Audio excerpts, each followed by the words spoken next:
Oi pessoal, tudo bem?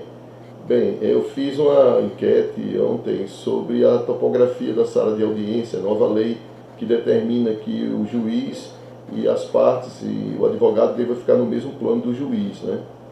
E na enquete, 69% das pessoas acharam que a lei tem razão de ser, né, que a mesma altura importa, enquanto 31% das pessoas disseram que não tem razão de ser, essa questão ela não importa. Então ficou praticamente 2 terços acham que sim, 1 terço dessas pessoas acham que não. Bem, para a gente responder essa questão, a gente precisa primeiro compreender um fenômeno chamado metáfora incorporada e a teoria dos símbolos perceptuais. Na verdade é o seguinte, o nosso cérebro ele converte os estímulos em palavras e palavras em sentidos. Vejam bem que coisa interessante. Eu, no início da minha carreira, quando eu ainda era juiz na comarca de Pau dos Ferros, no interior do Rio Grande do Norte, eu fui fazer um júri. E lá o fórum não tinha um plenário de júri, então a gente tinha que requisitar o prédio o plenário da Câmara dos Vereadores. A gente parava a sessão legislativa do município durante 4 dias na semana, eles ficavam apenas com um dia. E lá, como era esse plenário? Ele era plano, e ao final, lá no fundo, onde ficava a mesa do presidente, havia 2 degraus e era elevado cerca de, eu creio, uns 60 centímetros, pelo menos, em relação ao plano geral. E aí, quando eu ia fazer o júri, os jurados ficavam lá embaixo, à minha esquerda, o advogado à direita e o promotor de justiça, pela prerrogativa constitucional, ficava ao meu lado em cima.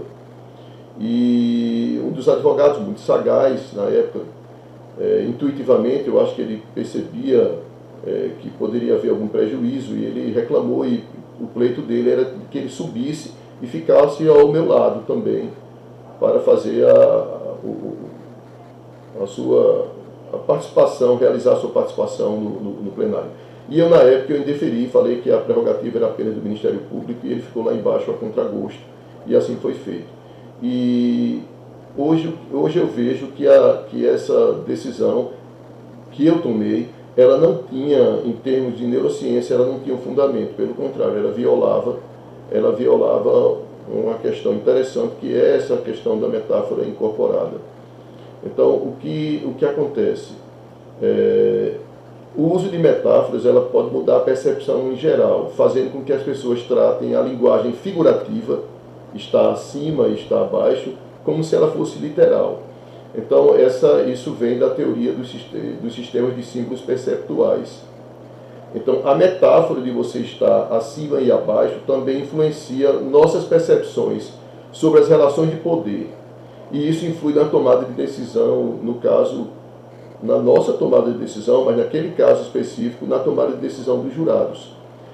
Isso está, inclusive, no meu livro, tem um subtópico, vou achar aqui, chamado A Altura da Mesa e a Pirâmide de Kelsen. E onde é que Kelsen entra nisso? Vamos parar um pouquinho para imaginar a pirâmide de Kelsen, né? O vértice superior, o que há nele, a norma hipotética fundamental, e há também a Constituição ali, né? E depois as leis, né? Leis complementares, leis ordinárias, até a gente passar em portaria, regulamento, e tudo decreto, e aí vai descendo para portaria, regulamento e até aquelas normas bem inferiores. Então, a própria pirâmide de Kelsen já é uma metáfora que explica a importância disso. Então, existe, na verdade, nosso cérebro está todo o tempo associando e valorando questões, né? Associando de maneira positiva ou negativa. E, inclusive, pesquisas mostram que, até mesmo numa videoconferência, quem está na parte de cima da tela é considerado uma voz mais abalizada, mais autorizada. Então, há uma associação entre a verticalização e a hierarquização. Isso não tem de onde fugir. Como aponta Janet Littlemore no recente Metaphors in the Mind, a relação vertical implica diferenciação de poder, sucesso, positividade e moralidade superior. Então, muito acertada a lei, porque ela vai vai evitar que inconscientemente alguém seja influenciado no sentido de